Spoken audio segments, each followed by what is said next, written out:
Not too long ago, I secured this 5K payout from FTMO. I converted some of this money to FTMO points in order to buy some challenges, and then I rolled over the profits in order to have a little buffer on my account. But in this video, I want to tell you about how I managed to get this payout, because all of this was only possible after I solved the last of my 3 big trading psychology problems. I'm gonna tell you what they were and how I managed to fix them.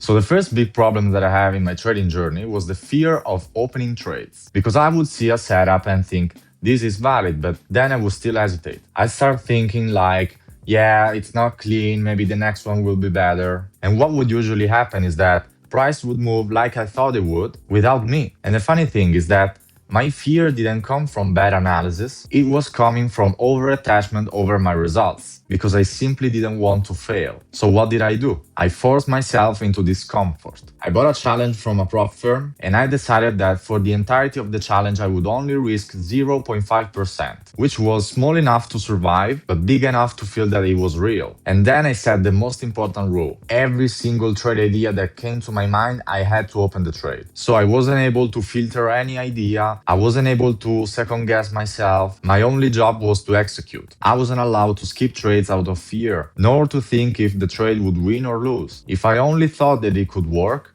I had to open it. And yes, of course I lost the challenge, but that challenge gave me something far more valuable than any funded account could have. It taught me to detach myself from the outcome, because for the first time, I wasn't judging myself from the P&L, but I was judging myself based on execution. Did I follow my rules? Did I manage risk correctly? Did I execute what I said I would? And this shift alone changed everything. Because once you stop tying your self-worth to individual trades' outcome, fear starts losing its power.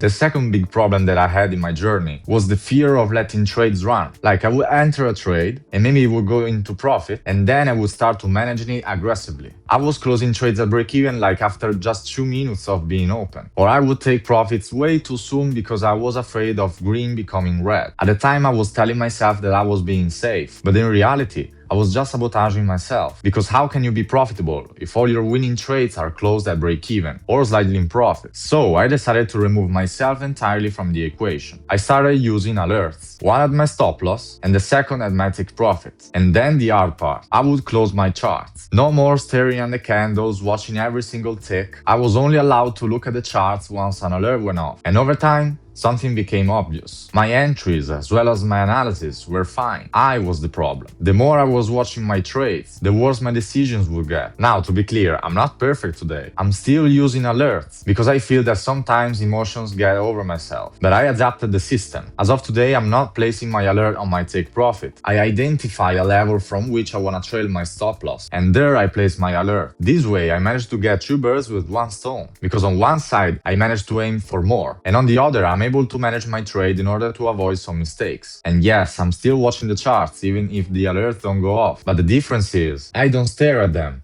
I watch them every now and then. And over time, I managed to develop more self-control.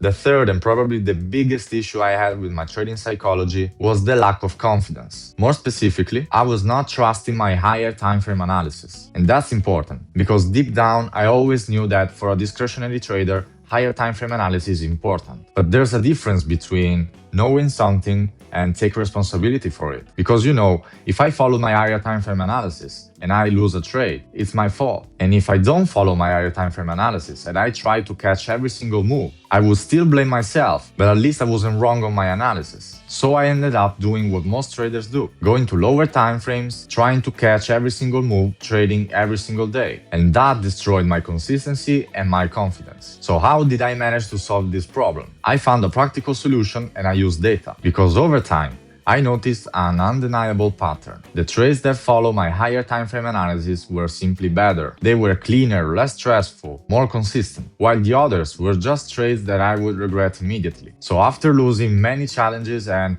feeling the pressure of I have to make it, I reached a breaking point. I finally decided to trust myself, and here's how I did it. I would write down my higher timeframe analysis in a group chat, not for validation, just for accountability. Once it was written, That was it. I would trade only in that direction. If no setups following my strategy would form, no trade. If I couldn't define an higher time frame analysis, no trade. This way I managed to not force any trade or fall under the pressure of the grind. And this alone made my results drastically improve over a few weeks. I could finally focus on the timeframes where I performed the best, and completely let go of the 5-minute and the 1-minute timeframes, where I personally don't execute well. Not because these timeframes are bad, but because they're not suited for me. And that's an important distinction that you also have to make in your trading. If there's one thing I want you to take away from all of this, is that trading psychology doesn't get fixed by thinking harder. You get better only after you identify your problems and you find a practical solution in order to fix them. So fail as much as you can until fear loses its grip. Remember to judge yourself on execution and not on your P&L. Create distance from your charts. Journal your trades and collect data. And most importantly,